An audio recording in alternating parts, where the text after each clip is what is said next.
Past Returns দেখে mutual ফান্ডে invest করছেন? একটা ব্যাটসম্যান যদি একটা ম্যাচে 100 রান করে, তার পরের ম্যাচেও তার 100 রান করার কি গ্যারেন্টি থাকে?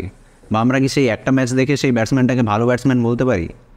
একটা ব্যাটসম্যানকে ভালো না খারাপ সেইটা বোঝার জন্য আমাদেরকে কত কিছু দেখতে হয়। তার টেকনিক কেমন, টেম্পারামেন্ট কেমন, প্রেশার সিচুয়েশনসে কীরকম খেলে, টেস্ট, ওয়ানডে, টি20 সব ফরম্যাটে কীরকম পারফর্ম করে, এত কিছু দেখতে হয়। কিন্তু মিউচুয়াল ফান্ড সিলেক্ট করার সময় আমরা খালি পাস্ট রিটার্নস দেখে ইনভেস্ট করে দিই। এটা কি ঠিক?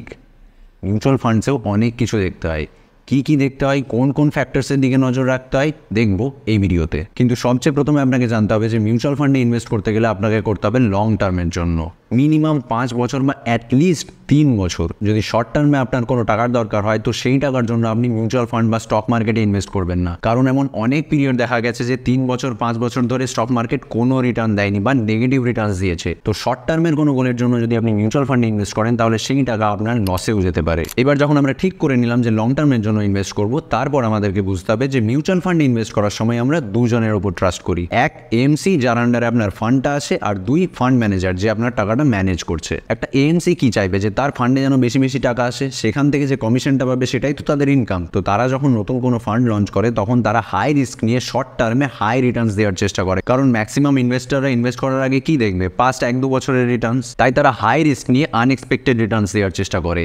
যদি তারা সাকসেসফুল হয় এতে তাহলে তো ঠিক আছে, কিন্তু যদি আনসাকসেসফুল হয় তখন পাবলিকের টাকা ডুববে, কিন্তু তাদের কোনো যায় আসবে না। তারা সেই ফান্ডটাকে বন্ধ করে আবার নতুন ফান্ড লঞ্চ করবে, তাদের এনএফওর আবার জমিয়ে মার্কেটিং হবে, আর আবার সাধারণ মানুষ তাতে ইনভেস্ট করবে। তাই আমরা যদি ভুল জিনিসটা দেখি তো তারা সেইটার উপরই কাজ করবে না। শর্ট টার্মে রিটার্নস যদি আমরা দেখি তখন তারা এইরকমই কাজ করবে। তো আমাদেরকে ঠিক জিনিসটা দেখতে হবে। আমাদের দেখা উচিত যে এএমসির আন্ডারে যত ফান্ড আছে তাদের মধ্যে কি 1-2টোই ভালো পারফর্ম করছে নাকি ম্যাক্সিমাম ফান্ডই ভালো পারফর্ম করছে। তখন আমরা এএমসির উপর একটা ভরসা করতে পারবো। তারপর আমাদেরকে দেখতে হবে ফান্ড ম্যানেজারের হিস্ট্রি। যে ফান্ড নিয়ে আমরা রিসার্চ করছি সেই ফান্ডের ফান্ড ম্যানেজারের ট্র্যাক রেকর্ড আমাদেরকে দেখতে হবে, যে সে অন্য কোনো ফান্ড ম্যানেজ করছে কিনা বা আগে ম্যানেজ করেছে কিনা, তাদের কীরকম পারফরমেন্স, এই সবগুলো আমাদেরকে দেখতে হবে। তবে আমরা ফান্ড ম্যানেজারের উপর ভরসা করতে পারবো। তারপর আমাদেরকে দেখতে হবে এক্সপেন্স রেশিও। এই এক্সপেন্স রেশিও কি না, ফান্ড হাউস আপনার টাকাটা ম্যানেজ বা ইনভেস্ট করার জন্য যে টাকাটা কমিশন হিসাবে নিচ্ছে সেইটাকে বলা হয় এক্সপেন্স রেশিও। এইটা ডাইরেক্ট প্ল্যানের জন্য কম হয়, 0.5 থেকে 1%-এর মধ্যে হয়, আর সেম স্কিমের রেগুলার প্ল্যানের জন্য এইটাই ডাইরেক্ট প্ল্যানের থেকে 1 থেকে 1.5% বেড়ে যায়। কেন?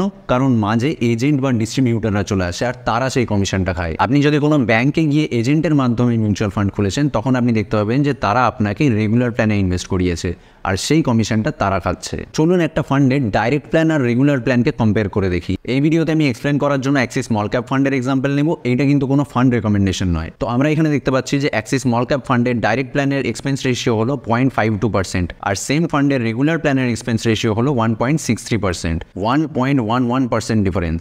আপনি হয়তো ভাবছেন যে 1.11%টা খুবই কম।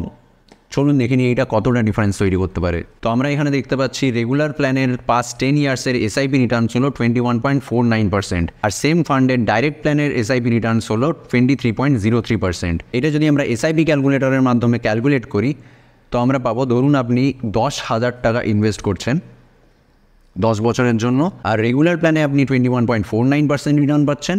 তো আপনার টোটাল কর্পাস 10 বছর পর হয়ে যাবে 42 লাখ টাকা। আর সেম ফান্ডের যদি আপনি ডাইরেক্ট প্ল্যানে ইনভেস্ট করেন আর 23.03% রিটার্ন পান, তাহলে আপনার 10 বছর পর কর্পাস হবে 46.5 লাখ টাকা।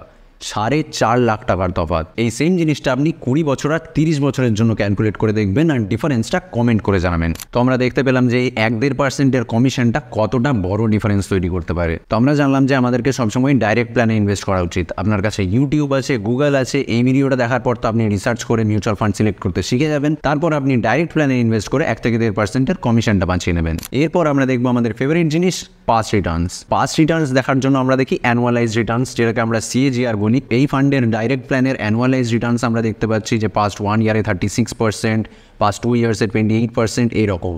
কিন্তু অ্যানুয়ালাইজ রিটার্নসের থেকেও আমরা আরও ভালো জিনিস একটা দেখতে পারি, যেটা হলো রোলিং রিটার্নস। এই রোলিং রিটার্নসটা কী জিনিস না, একটা ফান্ড যদি 10 বছরের জন্য আছে তো এই 10 বছরের মধ্যে প্রতি 5 বছরের পিরিয়ডে যদি আমরা রিটার্নস দেখতে চাই, যেমন 1 থেকে 5 বছরের মধ্যে কত রিটার্নস দিয়েছে, 2 থেকে 6, 3 থেকে 7, 4 থেকে 8, 5 থেকে 9 আর 6 থেকে 10, এই প্রতিটা 5 বছরের পিরিয়ডের রিটার্নসটা যদি আমরা দেখতে চাই সেটাকে বলা হয় রোলিং রিটার্নস। তো এই ফান্ডটার পাস্টের প্রতিটা 5 বছরের পিরিয়ডের রোলিং রিটার্নস যদি আমরা দেখতে চাই তাহলে আমরা দেখতে পাবো যে 2018 থেকে 2023 অব্দি এই ফান্ডটা 26% রিটার্নস দিয়েছে, 2017 থেকে 2022 অব্দি এই ফান্ডটা 16% রিটার্নস দিয়েছে, 2016 থেকে 2021 এই ফান্ডটা 23.83% রিটার্নস দিয়েছে। এইভাবে যদি আমরা একটা ফান্ডের রোলিং রিটার্নস দেখি তাহলে আমরা এই ফান্ডের কনসিস্টেন্সিটা ভালোভাবে চেক করতে পারবো।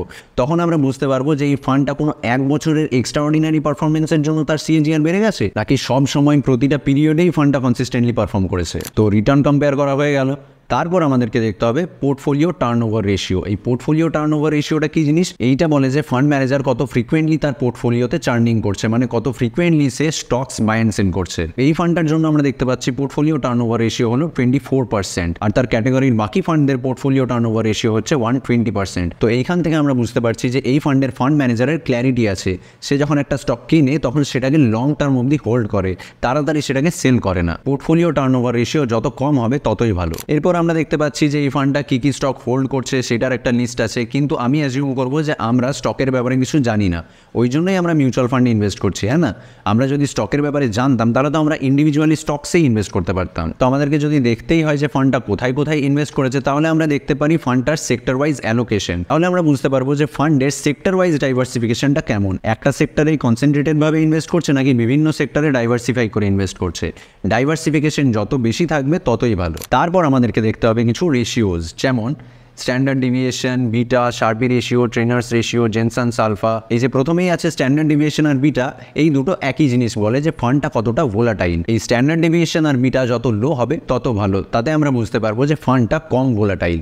এইখানে আমরা দেখতে পাচ্ছি যে স্ট্যান্ডার্ড ডিভিয়েশন এই ফান্ডটার 11.12 আর তার ক্যাটাগরি অ্যাভারেজ হলো 12.9। এর মানে এই ফান্ডের যে পাস্ট রিটার্নস আমরা দেখলাম সেইটা ফিউচারেও আসার চান্সেস বেশি এর ক্যাটাগরির বাকি ফান্ডের থেকে, কারণ এইটা কম ভোলাটাইল। এরপর আসে দুটো রেশিও, শার্পি রেশিও আর ট্রেনার্স রেশিও, যেই দুটো একই কথা বলে যে এই ফান্ডটা রিস্ক অ্যাডজাস্টেড রিটার্ন কীরকম দিয়েছে। ধরুন দুটো ছেলে রাজা আর রাহুল ছাদে বসে আছে, এবার তাদের মধ্যে কম্পিটিশন হচ্ছে যে কে আগে নিচে পৌঁছাবে।